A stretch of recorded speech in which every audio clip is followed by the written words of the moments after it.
voici, alors on est à boutique à Dundee Shop à Beauvais en présence de Dimitri le patron. Ça va Dimitri? Salut Julien, tu vas bien toi? Ça va, ça va. Bon voilà, je pense que tout le monde va savoir, vouloir savoir comment, depuis quand tu as la boutique, ça fait combien de temps que tu es du moins dans l'animalerie et comment ta passion a vraiment commencé pour tous les animaux. Ouais, donc moi je suis le gérant de la société Dundee Shop France. Donc tu vois ici on fait de l'animalerie généraliste, mais on a une vocation plus spécialisée sur les perroquets, les reptiles et les poissons marins. Alors moi je suis passionné par les reptiles depuis maintenant 17 ans. Okay. J'ai commencé comme tout le monde avec une espèce assez simple de maintenance, c'est assez basique, hein. J'ai élevé des Pogonavitis. Voilà, les pitons et tout ce qui est Pantherophyso, peut-être pas. Ouais, j'ai commencé avec la base, hein. Et puis j'ai évolué au fil des années en me perfectionnant, hein, et en élevant des espèces de plus en plus rares et difficiles aussi de maintenance, hein. Ouais, comme tu m'as dit, tu avais des Brachiolephrus fasciatus, c'est ça? Ouais, j'ai des Brachiolephrus fasciatus, j'ai des iguanes des Fidji, ouais, tout à fait. Ouais. Ouais, j'ai passé mon certificat de capacité maintenant il y a un peu plus de 5 ans maintenant. Okay. Et donc j'ai fait des extensions au fur et à mesure. Au fur et à mesure, des aspects que tu voulais. Parce que, hormis les reptiles, est-ce qu'il y a aussi un certificat de capacité pour tout ce qui est poissons marins ou autre? Oui, alors moi je suis capacitaire. En fait, il y a 3 types de certificats de capacité en France, tu le sais, tu le connais. Donc, tu as le certificat de capacité pour la présentation au public, tu as le certificat de capacité pour l'élevage et la détention, et tu as le dernier, en fait, le 3e certificat de capacité pour la vente et le transit. Okay. Donc, moi au niveau du magasin, je suis capacitaire vente et transit. Donc, pour la plupart des poissons marins, j'ai une très grosse liste de poissons marins, de reptiles, de perroquets.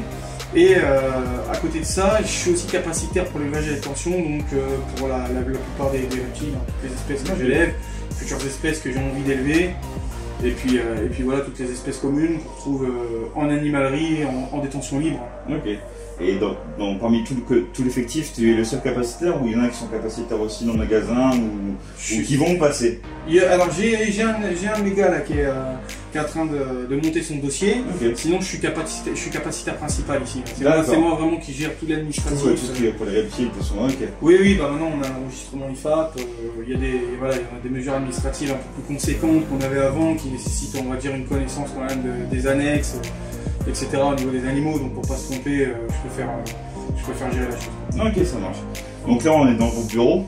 Ouais, on est dans le bureau d'un côté showroom et snake room. Okay. Ouais, bureau, showroom, ouais, c'est clair. Alors on m'a posé une question parce qu'à un moment, sur le groupe Viridis France, il y avait une personne qui me disait qu'il recherchait du Viridis femelle seconde, de ce que tu as derrière. Et après je lui dis, écoute, regarde sur Dundee Shop, et monsieur m'a dit, ouais, sur le site, il n'y a pas les animaux. Non, alors en fait, nous on n'est pas très présent sur internet, hein. C'est pas notre cœur de métier. On est vraiment une animalerie spécialisée où on vient chercher les conseils. Après, honnêtement, on a fait le site internet, on a quelques commandes, c'est en développement, mais pour l'instant on n'est pas encore à fond sur le net, quoi, donc ça va venir. Okay. On a besoin pour ça de créer d'embauche. Par contre, vous êtes plus présent sur Facebook? Ouais, on est présent sur Facebook parce que on est assez réactif, on répond aux questions.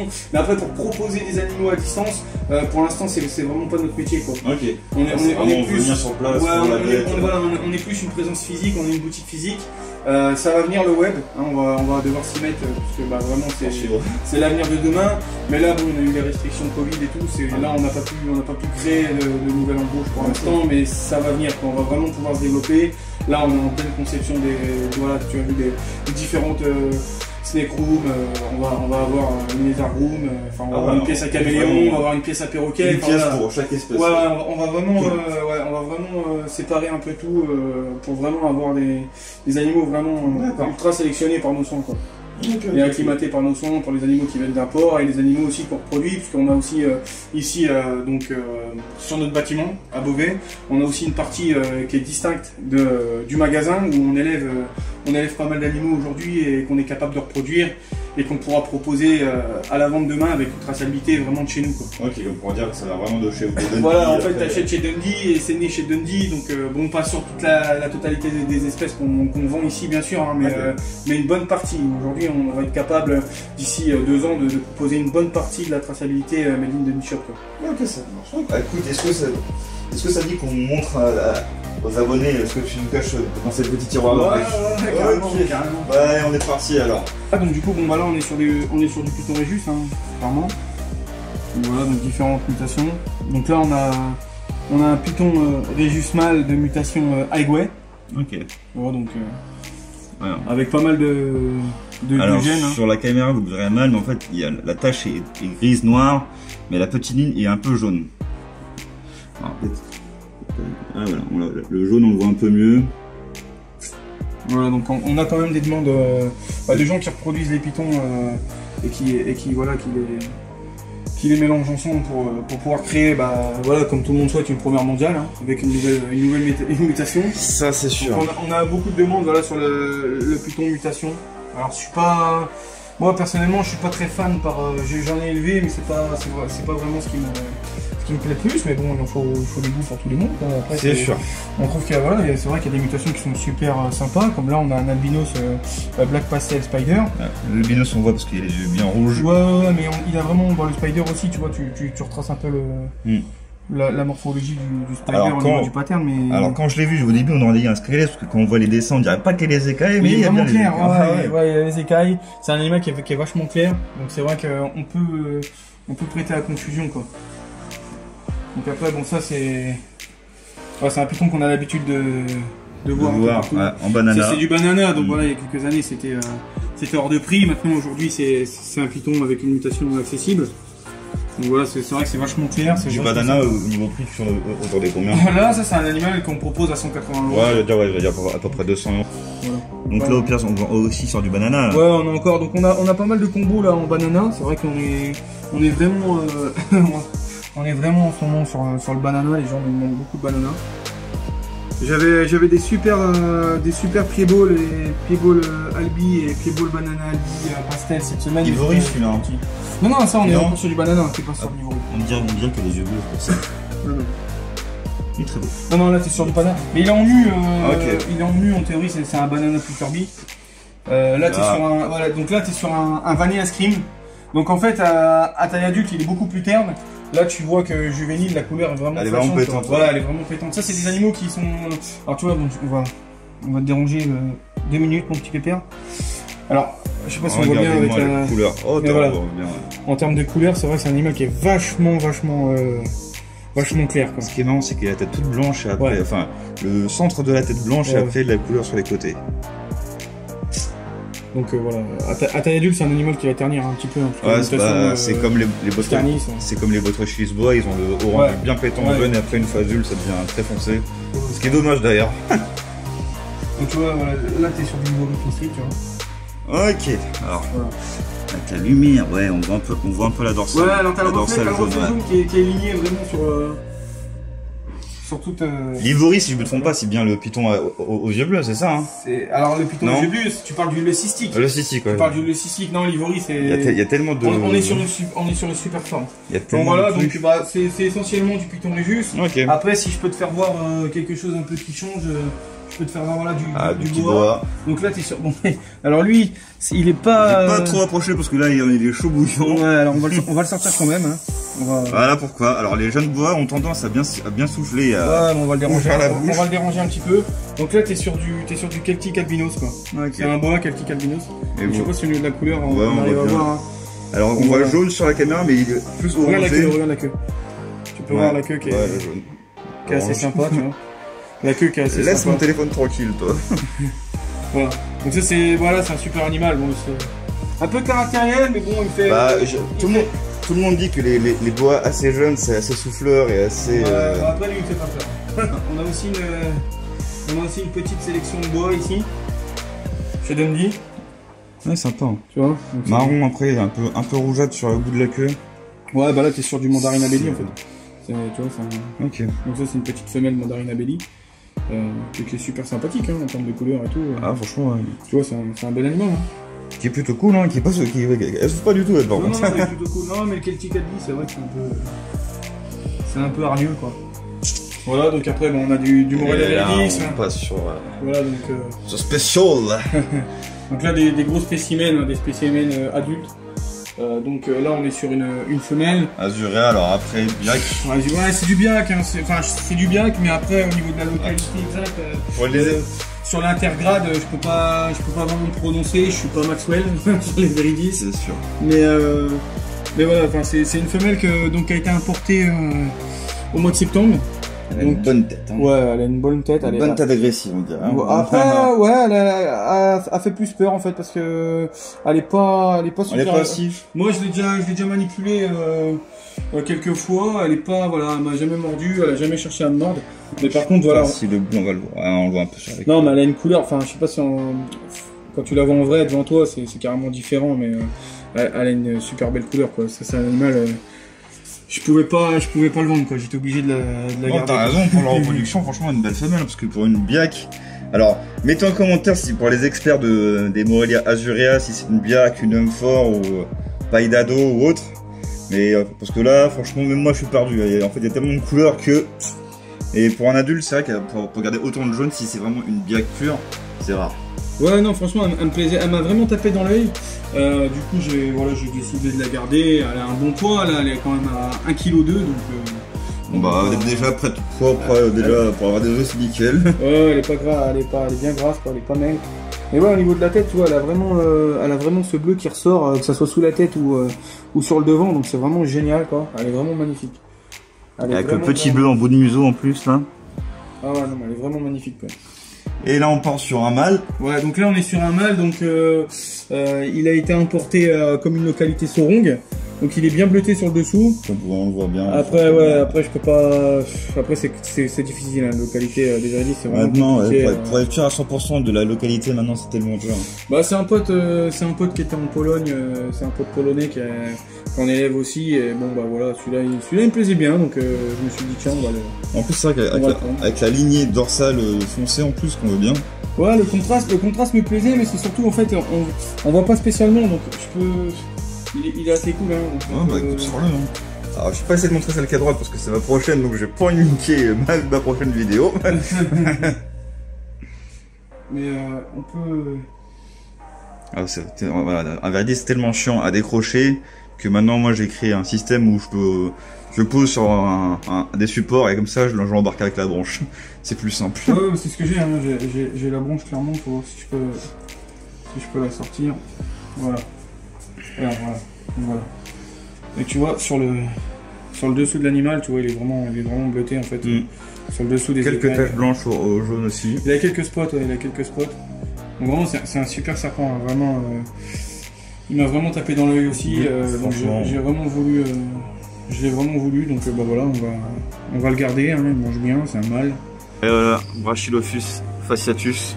Là on a le mâle, magnifique. Ouais, donc, tu vois, et il est en mue en plus. Ouais, il est en mue, donc tu vois, il a un peu de mue un peu dégueulasse un peu partout. Par contre, tu vois, c'est un Brachylophus fasciatus qui est vachement bleuté. Il est pas. Ouais, j'ai vu qu'il y en a qui sont bleus, après il y en a qui partent sur un vert vraiment hyper pétant. Voilà, alors, ouais, celui-ci il est bleu, il est vraiment magnifique. C'est assez rare d'en voir des mâles aussi bleutés, vraiment. C'est pour ça que j'ai craqué direct sur celui-ci. Donc tu vois, c'est un mâle. Ouais, il est assez âgé, hein. C'est un mâle qui a 11 ans. Hein. Ah ouais. Ouais, c'est un mâle qui a 11 ans, donc il est âgé. Durée de vie, c'est dur à peu près combien? Ouais, une vingtaine d'années, hein. C'est une vingtaine d'années. Entre 15 et 20 ans. 15 et 20 ans, tu vois. Avec la petite femelle qui a pondu. Ouais, ils ont reproduit, elle a pondu la semaine dernière. Et là, bon, alors c'est un apport qui est pas très commode. Bon, là, on part sur du Varanus macré. Bien évidemment, ça c'est soumis. Hein.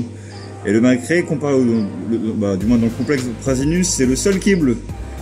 Cordon 6, c'est jaune, si je me trompe pas. Prasinus, vert. Et après, il y a Cordon 6, Racing Gris. Et le Beccari qui est noir. Et donc là, nous voici dans je pense, l'une des plus belles parties aussi. Hein. L'aquarium marine. Ouais, là, on est l'aquarium de mer. Elle est pas randonnaire, franchement. Tout à fait.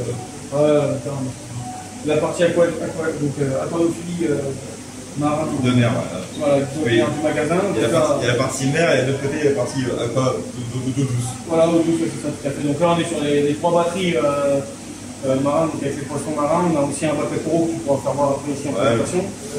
Donc là, on y retrouve un peu les poissons qu'on a l'habitude d'avoir. Donc notamment les Ophiprions Celarix qui sont des poissons clous, le fameux Nemo. Le mec c'est des Nemo, donc tout le monde veut son Nemo. C'est vrai qu'on fait un aquarium marin, il est inconcevable pour la plupart des gens de faire un aquarium marin sans ce fameux poisson. On a aussi Dory, donc les Patus. Là on voit normalement ça va c'est des Patus, donc tu vois là on a de taille, on a un animal qui qui fait à peu près 5 cm. Et ici, on a un animal qui fait à peu près 7 à 8 cm. Voilà, donc qui est un peu plus grand, quoi. Donc, dis-moi pour. Alors, il faut un thermomètre, un écumeur, tu m'as dit. Ouais, tout à fait. Après, il faut connaître le matériel. Alors, au niveau de la filtration en fait, typique sur l'aquarium marin, donc on part toujours sur une décantation externe. On est quand même plus prudent d'avoir une décante externe plutôt qu'une décante en interne. D'accord, donc c'est une filtration en fait, qui se passe sous le bac, où on retrouve notamment donc, un thermoplongeur pour la chaleur. On a un écumeur vraiment pour filtrer toutes les mauvaises particules et toutes les pollutions d'eau. On a une pompe de remontée bien sûr pour remonter l'eau. Et également on peut retrouver aussi donc, comme les décompressions un peu plus perfectionnées comme moi j'ai sur mon bac à coraux, des refuges ou des réacteurs à algues et des pompes doseuses si on a des corrodures vraiment pour complémenter en calcium, en magnésium et puis en KH. D'accord, et pour le sel ça se passe comment pour le sel? Là avec des petits bacs, tu calcules comment le sel qu'il faut pour alors sur un démarrage de bac en aquariophilie marine, on part sur une densité en fait à 0,35 g de sel par litre d'eau, osmosée bien sûr. Alors à savoir que sur l'évaporation, sur les aquariums marins, le sel ne s'évapore pas. Ça veut dire que toutes les évaporations d'eau qu'on a au niveau de l'aquarium, c'est uniquement de l'eau osmosée qu'on doit recomplémenter. On ne peut pas recomplémenter avec de l'eau de mer sur une évaporation, d'accord? Donc sur la densité, on tourne à une densité de 1025. Hein, et donc pour faire cette densité, on met 0,35 g de sel par litre d'eau osmosée. Et ça, c'est ce qui nous permet vraiment de démarrer un bac marin. Tu fais des installations à domicile chez des personnes? Ouais, on fait beaucoup d'installations à domicile, on fait aussi beaucoup de créations sur mesure. Donc si les gens veulent vraiment un aquarium incrusté dans un mur, ou ont vraiment une place à utiliser, mais qui est vraiment monopolisée par des murs sur la droite, sur la gauche, et qui ont vraiment un espace restreint ou réduit, on est capable d'adapter leur projet à leur espace vide. L'aquarium, c'est vous qui le faites sur mesure, ou c'est vraiment si des monsieur a déjà son aquarium, et c'est vous qui venez. On fait tout, on peut faire de la prestation et du montage. Après, c'est vrai que nous, on fait beaucoup de prestations sur le montage des aquariums qu'on colle nous-mêmes, qu'on fait nous-mêmes, sur les châssis qu'on soude nous-mêmes, qu'on vend. Après, c'est vrai que c'est un peu plus dérangeant quand les gens ont déjà leur matériel, étant donné que nous, on ne connaît pas le matériel peut-être qu'ils ont déjà à la maison, c'est difficile de s'adapter. On fait vraiment ce qu'on a l'habitude de connaître. Voilà, après, pour te donner une idée, au niveau du bac à coraux qu'on va vous montrer, c'est une conception que j'ai faite totalement moi-même. C'est le châssis que j'ai soudé moi-même, une décantation que j'ai collée moi-même et un bac à coraux que j'ai collé moi-même. Made in Dimitri. Made in Dimitri, ouais, tout à fait. Un budget aussi assez conséquent. Un budget assez conséquent. On est sur des grosses installations, on est sur des animaux aussi qui coûtent cher. On est sur une maintenance aussi assez particulière. Il faut vraiment passer du temps également sur son aquarium. On ne peut pas le délaisser ou quoi que ce soit. Le marin, sinon ça ne pardonne pas, ça se crache tout de suite. Si vraiment c'est mal équilibré. Déjà, même moi pour mon aquascaping, en tout, j'en ai au moins pas 300 €. En ton équipement et la déco avec. Alors, un marin, je m'imagine même pas. Un marin, ouais, c'est assez cher. Je pense qu'un prix moyen, ça vraiment. De base, ça va être 600-700 €. Oh, pour un anneau, ouais, pour un anneau. Mais non, nous, on fait des bacs, les plus petits bacs qu'on fait, c'est des 200 litres. Quoi. En dessous de 200 litres, c'est vraiment compliqué d'équilibrer les paramètres biologiques de l'aquarium. Donc, on conseille vraiment de partir minimum sur un 200 litres pour donner une fourchette de prix. Un 200 litres en bon rapport qualité-prix, full équipé. On ne compte pas les pierres vivantes, on ne compte pas toute la déco, le sable, etc. Vraiment en équipement électrique qui permet de stabiliser les paramètres biologiques. Et sur un budget de 2500 €. Ah ouais, effectivement. C'est pour ça que tous les clients marins qui viennent nous voir, on essaie de les conseiller au mieux. On ne veut pas qu'ils se lancent dans l'aquariophilie marin avec un budget vraiment réduit et que derrière, malheureusement, ils n'arrivent pas à assumer l'entretien, qu'ils perdent tous leurs poissons, vraiment qu'ils se retrouvent vraiment blasés parce qu'ils ne peuvent pas suivre. Donc on essaie de les mettre au courant vraiment tout de suite des besoins, des attentes. Et vraiment de ce qu'il y a besoin dans le futur pour pouvoir pérenniser l'aquarium parce que le marin, une fois qu'on est dedans, c'est parti. Après, voilà, tous les mois, on a des frais d'entretien. Ok, ça marche. Dimitri, merci pour cette partie d'aquarium marin. De rien. Et c'est pas fini, attention, il y en a encore derrière. Allez, on part sur la suite.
les futurs terrariums des Spaciatus. Ouais.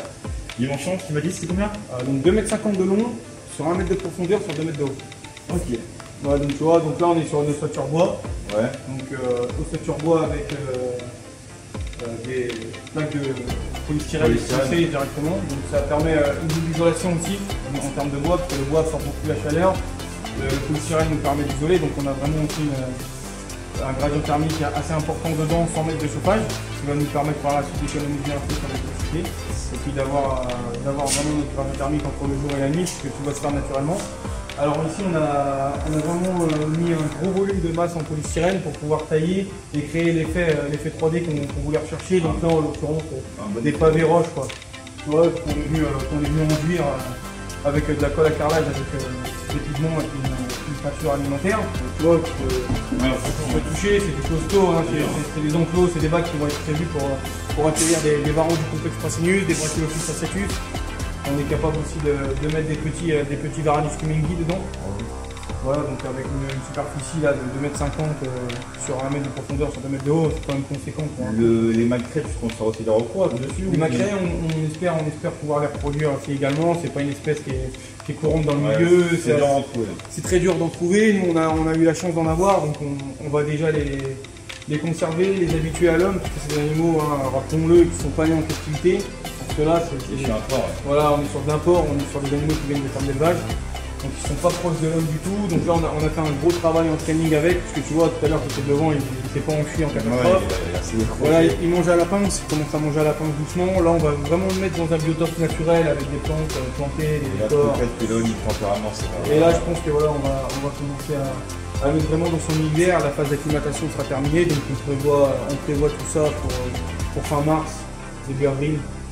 Quand les travaux seront finis, je reviendrai pour vous montrer quand tout sera fini, parce que moi c'est un peu en chantier comme vous pouvez le voir, mais je pense qu'à la fin ça va être pas mal. Vu déjà quand je vois la taille des terrariums, et s'il y a une bonne déco derrière, ça peut péter aux yeux. Écoute, on va passer à la suite, hein? Allez go, parti. Bien sûr, ça, donc c'est des animaux qui sont nés en captivité en Europe. Hein. Ok. On a toute la traçabilité, bien sûr, même la traçabilité des parents qui ont été importés en 1994 de Floride. Donc c'est alligator de Floride. Alligator Mississippiensis, ouais, alligator de Floride. Donc tu vois, on a un jeune couple, donc on consanguin. Sur un couple d'alligator Mississippiensis, donc les alligators de Floride. Hein. Donc ils sont assez cool, hein, assez imprégnés. On les travaille régulièrement quand même, tu vois, ils bougent pas, ils essayent pas de mordre. Bon, c'est pas, voilà, c'est pas non plus être dans nos mains H24. Les animaux, comme des animaux qui ont à peu près le même âge, à quelques semaines près, donc voilà, on voulait te les montrer. Donc si tu veux prendre la femelle, je vais aller remettre voilà, par en dessous. Donc je t'ai appris, ils sont super cool. Oui. Aïe, il faut être là. Voilà, vas-y. Voilà, le mâle est un peu plus rapide. Non, ils sont assez cool. Hein. Donc lui, il s'appelle Eddie, tu vois. Eddie, tu vois. Donc voilà, c'est des animaux qui sont imprégnés. Hein. Tu vois, ils cherchent pas à mordre. Ils cherchent pas à mordre, ils cherchent plus à imprégner, enfin, à impressionner, à fuir plutôt que de venir nous mordre. Hein, c'est tout. Après, bon, ils sont élevés ensemble. Hein. Ils mangent à la pince, ils réagissent bien à la pince. Tout à l'heure, je t'ai fait voir un peu comment on travaillait sur le training. Bassin de 1500 litres d'eau, chauffé à 26 degrés. Voilà, avec une filtration de bassin. Ils ont un spot chauffant avec une température de spot à 35 degrés quoi. Ouais. Même si c'est petit, je pense que la mention fait un peu comme un peu. Ouais, bah après faut pas chercher à se faire mordre, mais tu vois, là il est rassuré, il est assez cool. Hein. Donc là bon, je vais le remettre, hein. Il passe sa petite vie tranquille. Mais c'est pas un animal qui est agressif en soi, tu le vois bien. Hein. Des animaux qui sont totalement imprégnés, c'est pour ça. Ça aurait été dommage de leur mettre du scotch pour la vidéo, de faire voir que c'est des animaux hyper dangereux et tout. Oui, c'est des animaux dangereux parce que leur taille à taille adulte est quand même conséquente, puisque les mâles font quand même un peu plus de 3,50 m et les femelles à peu près 2,50 m. Les cailleurs sur le dos. Donc je vais reposer le mâle, comme ça regardez la femelle. La femelle, c'est vrai que elle est beaucoup plus cool, c'est avec elle que j'ai l'habitude de plus travailler. Le mâle, je travaille un peu avec, mais il est un peu moins réceptif, il est un peu plus boudeur. Tout le monde s'appelle ça. Voilà, donc là c'est Lisa, elle c'est Lisa, tu vois. Donc tu vois, elle est super cool, tu vois, elle est même réceptive aux caresses. Ah ouais, effectivement. Elle est super réceptive au type de la tête. Tu vois, au niveau des écailles, c'est vrai qu'elle est super magnifique. Hein. Donc ça, tu vois, c'est un rêve pour moi. C'était des animaux que je souhaitais acquérir depuis de nombreuses années. Donc j'ai passé, bien sûr, le certificat de capacité. J'ai bien sûr l'autorisation d'ouverture d'établissement donc sur mon lieu de détention, donc sur mon centre d'élevage pour pouvoir les élever. Je peux justifier des installations bien sûr et des connaissances sur l'espèce. Hein. Qui sont déjà les gratuits. Ouais, bah je te dis, je travaille beaucoup, elle est vachement réceptive, c'est un animal avec qui je travaille beaucoup. Je fais beaucoup de training, on la nourrit quasiment tous les 2 jours parce que bah, elle est plus que vorace parce que tu pourrais la nourrir tous les jours, elle prendrait sans problème. Tu vois, elle est bien grasse, hein, tu sens ta main au niveau du ventre, elle est bien gonflée. Ouais, c'est pas des animaux à mettre entre toutes les mains. Hein. On a beaucoup l'effet de mode avec les crocodiliens. Voilà, tout le monde veut son crocodile un peu comme aux États-Unis. Aux États-Unis, c'est vachement démocratisé. L'alligator fait partie de la vie courante des habitants. Hein. En Floride, ils envoient sur les terrains dans les écoles, les enfants savent ce que c'est, tout ça. Chez nous, c'est un mythe. C'est un peu plus difficile, mais c'est des animaux qui peuvent s'élever si on peut justifier des installations, parce que voilà, c'est des animaux qui vont avoir une taille conséquente à taille adulte. Mais par contre, en termes de comportement, c'est vraiment la meilleure espèce de crocodilien au monde. C'est vraiment la meilleure. Moi j'élève de l'Ostelamus tetraspis, donc le crocodilien d'Afrique. J'ai des Palochucus, Pagobrosus, avec lesquels je fais du training, que je reproduis maintenant depuis 2 ans. Mais on n'a pas du tout la même affection, le même comportement. Les Palochucus, on les manipule, mais c'est des animaux qui sont vachement craintifs, moins réceptifs à l'homme que les alligators. On voit qu'ils sont vraiment réceptifs à l'homme, quoi, tu vois. J'espère que la petite session croco vous aura plu. Est-ce que tu penses que session nourrissage a possibilité ou pas? Bon, avec Lisa, il n'y a pas de problème. La nourriture chez elle, c'est pas un secret. Il n'y a pas de souci. Et bon, on va montrer ça tout de suite. Donc nous aussi pour la petite session bouffe pour Lisa, vu que c'est à peu près la seule qui veut manger. Ouais, Lisa, Eddie va sûrement manger aussi. Donc tu vois, donc leur régime alimentaire, là on leur donne principalement des escalopes de poulet et des escalopes de dinde. Ouais, donc de la volaille quoi. De la volaille qu'on coupe en petits morceaux. En petits morceaux, donc tu vas voir, c'est puissant.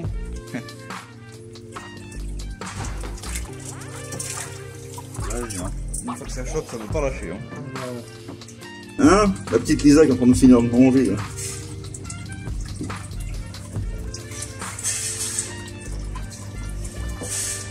Allez, Lisa, ah, c'est bon. Elle a dit non, ça y est, elle veut plus. Ah bah non. Et ils ont à peu près le même âge ou Ouais, ils ont 2 mois d'écart. Ok. Donc nous voici avec Yannick de chez Dandy Shop, qui connaît très bien Sahara. Marley, c'est ça? Ouais, c'est Marley. Ouais. Donc c'est le mâle. Ouais, tout à fait, ouais. Ok. Donc là, si tu veux t'en approcher, tu verras bien. Je vais monter dessus. Vas-y, tu peux au moins approcher ton point, tu vas voir. Vas-y, t'as pas peur. T'as pas peur. Non, faut pas avoir peur. Hein. Il est impressionnant avec ton œil, parce qu'il commence. Avec son départ. Vas-y, je suis avec lui. Tu prends un contact avec lui. Ah, au fond, il se sert un peu de la langue pour avoir le contact avec lui. Ok. On m'a dit que les bêtes crochues, il fallait qu'il y ait un. Ils aiment bien dégommer tout ce qui sort, genre des bracelets ou autre. Peut-être chez les Canadiens, pas les perroquets, non? Après, s'il peut choper le gars, c'est pas ok. Là, il connaît pas cette pièce. Mais après, il faut que tu t'approches avec le point comme ça. Parce que s'il veut te choper, parce que si tu t'approches avec le doigt, il chope le doigt, il va te faire mal. Mais si tu t'approches avec le point, avec le point il ça peut pas. fera moins mal. Ouais, il peut pas l'attraper pareil. Voilà. Tu vois. Coucou. Donc là, tu peux approcher ta main. Là, tu vois, ils vont pas. Tu peux essayer de caresser sur la tête. Maintenant, tu ta main dessus. Tu essaies de caresser tous. C'est cool. C'est cool. Après, si tu veux pas, il va te tranquille. Ouais, non, c'est vrai. Tu vois, tu te sens. Moi, je suis habitué. Donc alors, ça fait pas mal, mais on sent bien les cerfs quand même il faut qu'ils tiennent quand même. C'est des bonnes griffes. C'est pour ça qu'il faut nous mettre. Bon, en gros, c'est comme les rapaces. C'est comme les rapaces en fait. Ah, bah non, les rapaces, c'est pire. Ouais, non, mais enfin, je veux dire. Vous pouvez porter un rapace. Lui, c'est le moins fort. Je sais pas si je me rapproche de la caméra, il va dire un truc ou pas. Ouais, tu peux essayer. Tu viens? Là, il va venir sur ton épaule. Ah, il aura moins mal quand il sera sur ton épaule. Vas-y. Lui, au fond, ce qu'il cherche, ouais, c'est la stabilité. La stabilité, là, il n'avait pas la stabilité. Donc après, tu peux baisser le bras, il va venir sur ton épaule, après, il va jouer avec ton oreille. Donc, je vous présente Marley. Alors, c'est Ara, mais est-ce qu'il y a un nom derrière? Ara Arona. Ara Arona. Magnifique. Bon, c'est celui qu'on fait plus facilement, on va dire. Même comparé au rouge? Par rapport au rouge et puis les autres. C'est le plus courant, on va dire. Ok. Et c'est magnifique. Et pour en avoir un, il faut un papier quand même pour dire que déclaration qu'on a ça chez soi. Soit une autorisation de préfecture, ouais. Avec capacité. Allez, monte. Régime alimentaire, c'est quoi? C'est plus du fruit, insectes? Fruits, et puis après des graines, toutes sortes de graines, okay. Noix. Parce que bon, ils sont capables de casser les noix avec la force de la mer. Non, mais ouais, il ne fera rien. Il est cool, franchement, il est cool.